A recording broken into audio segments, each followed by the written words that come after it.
اب ہم شروع کرتے ہیں یونس علیہ السلام کا قصہ۔ یونس علیہ السلام ایک عظیم اور کریم نبی تھے۔ ان کا قصہ قرآن کریم میں ایک انوکھا قصہ ہے۔ آپ کے والد کا نام متا تھا اور آپ سیدنا ابراہیم علیہ السلام کی نسل سے تھے۔ آپ کا ایک نام ذوالنون بھی ہے، یعنی مچھلی والے۔ النون کا مطلب ہے مچھلی۔ اسی طرح آپ کو صاحب الحوت بھی کہا جاتا ہے۔ اللہ تعالیٰ نے آپ کو ان سب ناموں سے پکارا ہے۔ آپ کو ایک عظیم بستی کی طرف مبعوث کیا گیا۔ اس بستی کا نام نینوا تھا۔ یہ عراق کے شمال میں واقع تھی، موصل کے بالمقابل تھی۔ ان دونوں کے درمیان دریائے دجلہ واقع تھا۔ موصل دریائے دجلہ کے کنارے واقع تھا، جبکہ اس کے بالکل سامنے نینوا کی بستی تھی۔ امام ابن کثیر رحمت اللہ علیہ نے نینوا کے بارے میں اور ان آثار و واقعات کے بارے میں لکھا ہے جو ان کے زمانے میں موجود تھیں۔ وہاں کچھ بت تھے جو اوندھے منہ گرے پڑے تھے۔ اللہ تبارک و تعالی نے یونس علیہ السلام کو نینوا کی طرف رسول بنا کر بھیجا۔ سورۃ الصافات آیت 139 میں ہے، اور بے شک یونس رسولوں میں سے تھے۔ آگے اللہ آیت 147 میں فرماتے ہیں، اور ہم نے اسے 1,00,000 بلکہ اور زیادہ آدمیوں کی طرف بھیجا۔ یعنی ان کی تعداد 1,00,000 سے زیادہ تھی۔ رہا یہ سوال کہ لاکھ سے کتنے زیادہ تھے، اکثر علماء کرام نے وضاحت کی ہے کہ وہ 1,00,000 سے قریباً 20,000 زیادہ تھے۔ اس طرح بستی والوں کی تعداد 1,20,000 تھی، اور یہ سب کے سب کفر پر تھے۔ یونس علیہ السلام انہیں سال ہر سال دعوت دیتے رہے، لیکن وہ اپنے کفر ہی پر ڈٹے رہے۔ پھر انہوں نے سیدنا یونس علیہ السلام پر ظلم و جبر شروع کر دیا، انہیں دھمکیاں دی، مصائب و آلام سے دوچار کیا۔ مطلب یہ کہ جس طرح دوسرے انبیاء کرام کے ساتھ کیا گیا، ان کے ساتھ بھی وہی سلوک ہوا۔ آخر آپ نے اپنی قوم کو اللہ کے عذاب سے آگاہ کرتے ہوئے اعلان فرما دیا کہ فلاں دن تم پر عذاب آ جائے گا۔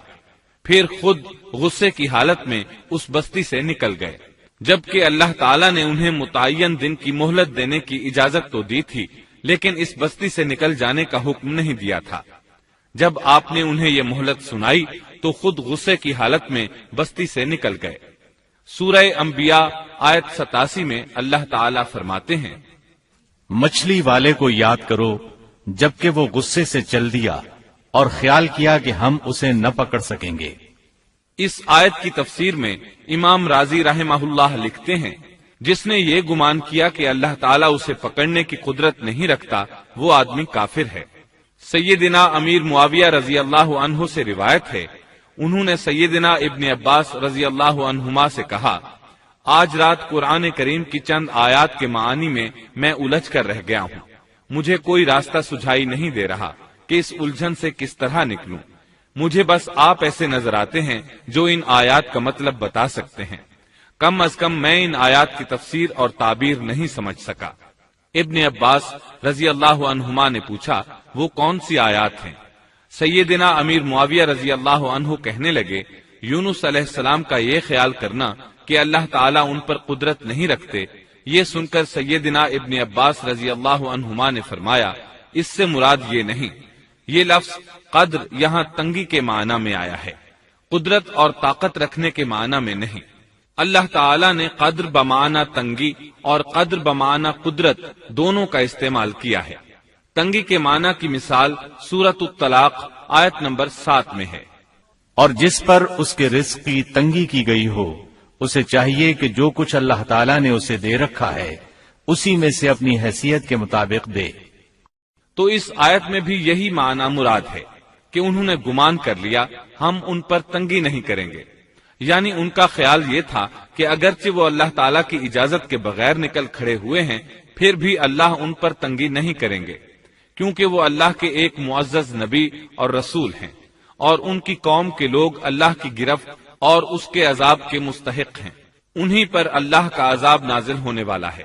اس عذاب کی خبر انہیں پہلے ہی سنا دی گئی ہے اور مہلت دے دی گئی ہے، مگر وہ خود اگرچہ اللہ کی اجازت کے بغیر ہی چلے آئے ہیں، پھر بھی انہیں سرزنش نہیں کی جائے گی اور وہ کسی گرفت میں نہیں آئیں گے۔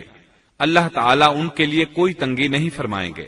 اللہ تعالیٰ سورۃ الانبیاء آیت 87 میں فرماتے ہیں، اس نے خیال کیا کہ ہم اسے پکڑ نہیں سکیں گے۔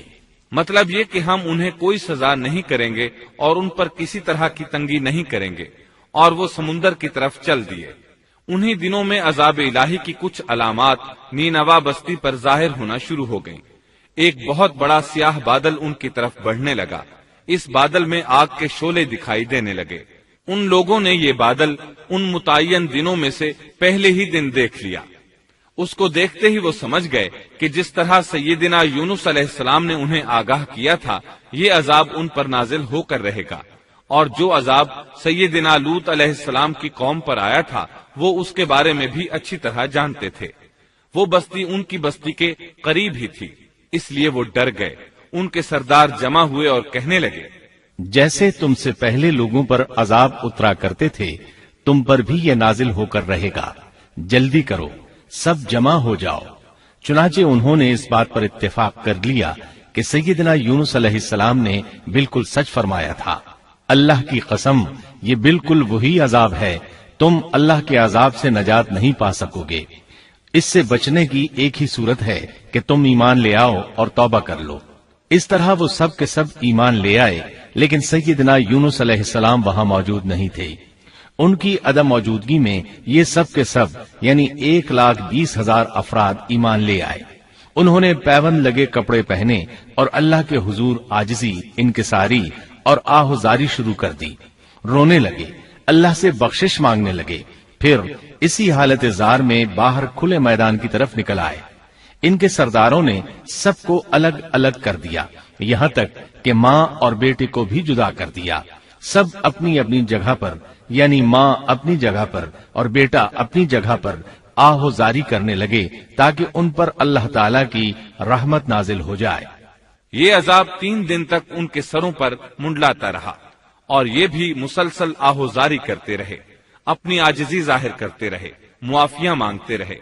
آخرکار اللہ تعالیٰ نے ان پر رحم و کرم فرما دیا اور عذاب کو ان سے پھیر دیا۔ اللہ تعالیٰ سورہ یونس آیت 98 میں فرماتے ہیں، چنانچہ کوئی بستی ایمان نہ لائی کہ ایمان لانا اس کے لیے فائدہ مند ہوتا سوائے یونس کی قوم کے۔ مطلب یہ کہ سابقہ امتوں میں سے کسی کے بارے میں یہ سننے میں نہیں آیا کہ پوری قوم ایمان لے آئی ہو۔ تمام بستیوں میں ایک بھی بستی ایسی نہیں تھی، بس ایک یونس علیہ السلام کی قوم ایمان لے آئی۔ اللہ تعالیٰ سورہ یونس آیت 98 میں فرماتے ہیں، جب وہ ایمان لے آئے تو ہم نے رسوائی کے عذاب کو دنیاوی زندگی میں ان پر سے ٹال دیا اور ان کو ایک وقت تک کے لیے زندگی سے فائدہ اٹھانے کا موقع دیا۔ مطلب یہ کہ ہم نے انہیں دنیاوی زندگی کا لطف اٹھانے کا موقع دیا۔ اب اس قوم پر قیامت کے دن تک عذاب نہیں اترے گا۔ علامہ ابن کثیر رحمت اللہ علیہ فرماتے ہیں، اس آیت کریمہ کا مفہوم یہ ہے کہ کسی بستی کے تمام باشندے کسی نبی پر کبھی ایمان نہیں لائے، یا تو سب نے کفر کیا یا پھر اکثر نے کفر کیا۔ لیکن یونس علیہ السلام کی قوم واحد ایسی قوم ہے جو تمام کی تمام عذاب الہی کے آثار دیکھ کر ایمان لے آئی۔ سابقہ ادوار میں جتنی بھی بستیاں گزری ان میں اہل ایمان کے ساتھ یا تو کفار رہے ہیں یا ان میں منافقین بھی رہے ہیں۔ سوائے یونس علیہ السلام کی قوم کے وہ سب کے سب کافر تھے، پھر سب کے سب ایمان لے آئے۔ یہ اللہ تعالیٰ کے عجائبات میں سے ہے اور اس کی قدرت اور رحمت کی نشانیوں میں سے ہے۔ اب دوسری طرف کی سنیے، یونس علیہ السلام کو کچھ معلوم نہیں تھا کہ ان کی قوم کے ساتھ کیا ہوا۔ آپ تو غصے کی حالت میں بستی سے نکل کر سمندر کی طرف چلے آئے تھے۔ آپ ایک کشتی کی طرف آئے، اس میں سواریاں اور ساز و سامان لدا ہوا تھا۔ اللہ تعالیٰ سورۃ الصافات آیت 140 میں فرماتے ہیں، جب وہ بھاگ کر بھری کشتی پر پہنچے، کشتی روانہ ہوئی، موجیں اٹھی، سمندر میں طغیانی آئی، یوں لگتا تھا کہ بس ابھی غرق ہوئے۔ کہنے لگے، بوجھ ہلکا کرو، اپنا ساز و سامان سمندر میں پھینک دو۔ چنانچہ انہوں نے اپنا اپنا ساز و سامان سمندر میں پھینک دیا۔ اس طرح کشتی کچھ ہلکی ہو گئی، لیکن ضرورت کے مطابق ہلکی نہ ہو سکی۔ اب وہ کہنے لگے، کسی کو سمندر میں گرانا ضروری ہے تاکہ کشتی مزید ہلکی ہو جائے، ورنہ یہ ڈوب جائے گی۔ جلدی کرو، قرعہ ڈالو۔ جس کے نام کا قرا نکلتا جائے اسے سمندر میں گراتے جاؤ اور بار بار یہ عمل دہراتے جاؤ یہاں تک کہ کشتی ہلکی ہو جائے۔ چنانچہ قرا ڈالا گیا، سب سے پہلے یونس علیہ السلام کا نام نکلا۔ سب کہنے لگے نہیں، یہ تو ایسے نہیں ہیں، ان کے چہرے پر تو سجدوں کے نشانات ہیں، انہیں رہنے دو، پھر قرا ڈالو۔ چنانچہ پھر قرا ڈالا گیا، پھر انہی کا نام نکلا۔ سب نے تعجب کیا۔ تیسری مرتبہ پھر قرا ڈالا گیا، اس بار پھر یونس علیہ السلام ہی کا نام نکلا۔ اللہ تعالیٰ سورۃ الصافات آیت 141 میں فرماتے ہیں، پھر قرآن اندازی ہوئی تو یہ مغلوب ہو گئے۔ ہر بار انہی کا نام نکلا، آخر کار ان لوگوں نے انہیں پکڑ کر سمندر میں گرا دیا۔ تو پھر انہیں مچھلی نے نگل لیا۔ حوت بڑی مچھلی کو کہتے ہیں۔ اللہ تعالیٰ نے حوت کو القاء فرمایا، انہیں کھانا نہیں، نہ ان کے جسم کو کوئی گزند پہنچے۔ یہ اس مچھلی کو اللہ تعالیٰ کے احکامات تھے۔ اللہ تعالیٰ سورۃ الصافات آیت 142 میں فرماتے ہیں، تو پھر انہیں مچھلی نے نگل لیا اور وہ خود اپنے آپ کو ملامت کرنے لگے۔ یعنی وہ سمجھ گئے کہ بار بار جو ان کا نام قرآن اندازی میں نکلتا رہا ہے تو وہی مقصود ہیں، چنانچہ خود کو ملامت کرنے لگے، اور یہ ملامت توبہ کی ابتدا ہے کہ انسان خود کو ملامت کرتا ہے۔ اب یونس علیہ السلام مچھلی کے پیٹ میں تھے۔ اللہ کی قدرت، آپ مچھلی کے پیٹ میں 3 دن تک رہے، بعض روایات میں 7 دن اور زیادہ سے زیادہ مدت 40 روز آئی ہے۔ آپ نے مچھلی کے پیٹ میں اللہ تعالیٰ کو پکارا۔ اللہ سورۃ الانبیاء آیت 87 میں فرماتے ہیں، آخر کار وہ اندھیروں کے اندر سے پکار اٹھے۔ علماء نے یہاں 3 اندھیروں کا ذکر کیا ہے، مچھلی کے پیٹ کا اندھیرا، سمندر کا اندھیرا اور رات کا اندھیرا۔ گویا ان پر یہ سارے اندھیرے اکٹھے ہو گئے تھے۔ اللہ سورۃ الصافات آیت 143 اور 144 میں فرماتے ہیں، پس اگر یہ پاکی بیان کرنے والوں میں سے نہ ہوتے تو لوگوں کے اٹھائے جانے کے دن تک اس کے پیٹ ہی میں رہتے۔ مطلب یہ کہ اگر آپ اللہ تبارک و تعالی کی تسبیح نہ بیان کرتے تو مچھلی کے پیٹ ہی میں رہتے۔ آپ نے دعا نہیں مانگی بلکہ اللہ عز و جل کی تسبیح بیان کی۔ روایات میں یوں بھی آتا ہے کہ جب مچھلی آپ کو سمندر کی اتھاہ گہرائی میں لے گئی تو آپ وہاں آبی مخلوقات کی تسبیحات کی آوازیں سننے لگے۔ گویا اللہ تعالیٰ نے انہیں القاء فرمایا کہ آپ بھی تسبیح کریں۔ اللہ سورۃ الانبیاء آیت 87 میں فرماتے ہیں، بالآخر وہ اندھیروں کے اندر سے پکار اٹھا کہ الہی تیرے سوا کوئی معبود نہیں، تو پاک ہے، بے شک میں ظالموں میں ہو گیا۔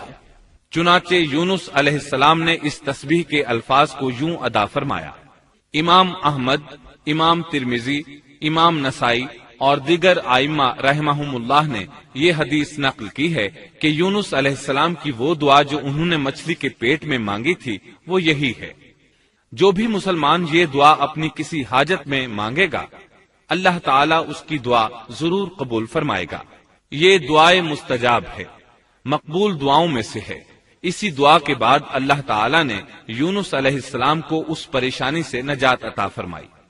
اللہ سورۃ الانبیاء آیت 88 میں فرماتے ہیں، تو ہم نے اس کی پکار سن لی اور اسے غم سے نجات دے دی، اور ہم ایمان والوں کو اسی طرح بچا لیا کرتے ہیں۔ ایک صحابی نے نبی کریم صلی اللہ علیہ وسلم سے پوچھا، اے اللہ کے رسول صلی اللہ علیہ وسلم، یونس علیہ السلام نے جو دعا مچھلی کے پیٹ میں مانگی، کیا وہ صرف انہی کے لیے تھی یا ان کے بعد اہل ایمان کے لیے بھی ہے؟ تو آپ نے فرمایا، یہ دعا یونس علیہ السلام کے لیے خاص تھی اور سب اہل ایمان کے لیے عام ہے۔ کیا تم نے اللہ تعالیٰ کا یہ فرمان نہیں سنا؟ اور ہم ایمان والوں کو اسی طرح بچا لیا کرتے ہیں۔ جو بھی اس دعا کو پڑھے گا اللہ اسے رنج و غم سے نجات دیں گے۔ ایک قول کے مطابق تقریباً 40 روز آپ کی شب و روز یہی دعا رہی۔ اس مدت کے ختم ہونے پر اللہ تعالیٰ نے آپ کی دعا کو قبولیت بخشی۔ مچھلی ساحل پر پہنچی، انہیں کنارے پر ڈالا اور واپس چلی گئی۔ اس بات کو اللہ تعالیٰ نے سورۃ الصافات آیت 145 میں یوں بیان فرمایا ہے، بس اسے ہم نے چٹیل میدان میں ڈال دیا اور وہ اس وقت بیمار تھے۔ آپ وہاں اسی طرح لیٹے رہے۔ پھر اللہ کی قدرت سے آپ کے قریب ایک بیلدار درخت اگا جیسا کہ سورۃ الصافات آیت 146 میں ہے۔ اور اس پر سایہ کرنے والا ایک بیلدار درخت ہم نے اگا دیا۔ اس کدو کے درخت کے متعلق مورخین کا کہنا ہے کہ اللہ تعالیٰ نے اس درخت کا انتخاب اس لیے فرمایا تھا کہ اس درخت کے پتے چوڑے ہوتے ہیں، ان کے سائے میں انہیں ڈھانپ دیا گیا تاکہ ہوا سے اذیت نہ پہنچے، اس لیے کہ ان کے جسم سے جلد اتر گئی تھی۔ پھر اس درخت سے خوشکن خوشبو بھی آتی تھی، اس خوشبو نے انہیں فرحت بخشی۔ پھر کدو کی خوشبو میں ایک خصوصیت یہ تھی کہ حشرات الارض کو دور رکھتی ہے۔ اللہ تعالیٰ نے انہی خصوصیات کی وجہ سے اس بیلدار درخت کا انتخاب فرمایا تھا تاکہ آپ ہر طرح کی تکلیف سے محفوظ رہیں۔ یہ ہے اللہ کی قدرت، سبحان اللہ۔ اسی طرح مفسرین یہ بھی کہتے ہیں کہ اللہ تعالیٰ نے ان کے پاس ایک پہاڑی بکری بھیج دی، وہ آپ کے قریب آتی اور آپ کے سر کے اوپر اپنی ٹانگیں پھیلائے کھڑی ہو جاتی، اس طرح اس کے تھن آپ کے منہ میں چلے آتے اور آپ ان سے خواہش کے مطابق دودھ پیتے۔ یہ تھا آپ کا کھانا اور پینا۔ رفتہ رفتہ آپ کی حالت بہتر ہو گئی، توانا اور تندرست ہو گئے، پھر آپ اٹھنے کے قابل ہو گئے، اور یہ سب اللہ تعالیٰ کی مہربانی سے ہوا۔ جب آپ کی صحت لوٹ آئی تو اللہ تعالیٰ نے آپ کو پھر آپ کی قوم کی طرف بھیجا، جیسا کہ سورۃ الصافات آیت 148 میں ہے، اور ہم نے اسے 1,00,000 بلکہ اور زیادہ آدمیوں کی طرف بھیجا، پس وہ ایمان لے آئے اور ہم نے انہیں ایک زمانے تک عیش و عشرت دی۔ وہ سب کے سب آپ پر ایمان لے آئے تھے۔ اللہ تعالیٰ نے اس قصے کے ذریعے نبی کریم صلی اللہ علیہ وسلم کو اشارہ فرمایا ہے کہ دعوت دیتے ہوئے اکتانا نہیں۔ اللہ سورۃ القلم آیت 48 میں فرماتے ہیں، اور مچھلی والے کی طرح نہ ہو جائیے۔ ان لوگوں کو دعوت حق دیتے رہیے، دیکھیے وہ سال ہر سال دعوت دیتے رہے لیکن اکتائے نہیں، ان سے مایوس نہیں ہوئے۔ ان کی پوری بستی میں سے ایک بھی ان پر ایمان نہیں لایا تھا، لیکن جب ان سے مایوس ہو گئے تو انہیں اللہ کے عذاب سے آگاہ کر دیا اور منہ پھیر کر چل دیے تو وہ سب کے سب ایمان لے آئے۔ اللہ تعالی سورۃ القصص آیت 56 میں فرماتے ہیں، آپ جسے چاہیں ہدایت نہیں دے سکتے، بلکہ اللہ تعالیٰ ہی جسے چاہتا ہے ہدایت دیتا ہے۔ اس قصے میں بہت بڑا سبق ہے کہ کسی بھی حالت میں اللہ کی رحمت سے مایوس نہیں ہونا چاہیے اور نہ ہدایت کے معاملے میں اپنی ذات پر بھروسہ کرنا چاہیے۔ ہدایت تو بس صرف اللہ تعالیٰ ہی کی طرف سے ہے، آپ کے ذمے تو پیغام حق پہنچا دینا ہے۔ اللہ سبحانہ و تعالیٰ کے ذمے ہدایت سے نوازنا ہے۔ اللہ تعالیٰ نے انہیں پاک صاف بنا دیا، انہیں چن لیا۔ اللہ خود ہی سورۃ القلم آیت 50 میں وضاحت فرماتے ہیں، اسے اس کے رب نے پھر نوازا اور اسے نیک لوگوں میں کر دیا۔ امام مسلم نے ایک حدیث روایت کی ہے کہ نبی کریم صلی اللہ علیہ وسلم نے فرمایا، تم میں سے کوئی شخص ہرگز یہ نہ کہے کہ میں یعنی محمد یونس بن متا سے بہتر ہوں، یعنی یوں نہ کہے کہ میں سیدنا یونس علیہ السلام سے افضل ہوں، وہ اس طرح کہ وہ تو اپنی قوم کے ایمان لانے سے مایوس ہو گئے تھے اور میں مایوس نہیں ہوں۔ اس طرح بالکل نہ کہے، کیونکہ بالآخر اللہ تعالیٰ نے آپ کو چن لیا اور برگزیدہ بنا لیا اور صالحین میں داخل کر لیا۔ اس واقعے میں نبی کریم صلی اللہ علیہ وسلم کو جو ہدایت دی گئی ہے اس کا ذکر سورۃ القلم آیت 41 میں آتا ہے، پس تو اپنے رب کے حکم کا صبر سے انتظار کر اور مچھلی والے کی طرح نہ ہو جا۔ مطلب یہ کہ یونس علیہ السلام کی مانند نہ ہو جائیے جو اپنی قوم کے ایمان لانے سے مایوس ہو گئے تھے۔ یقیناً دین کی دعوت اور حق کے پرچار میں یہ بہت عظیم سبق ہے کہ داعی اللہ کو کبھی مایوس نہیں ہونا چاہیے۔ یونس علیہ السلام کا قصہ ختم ہوا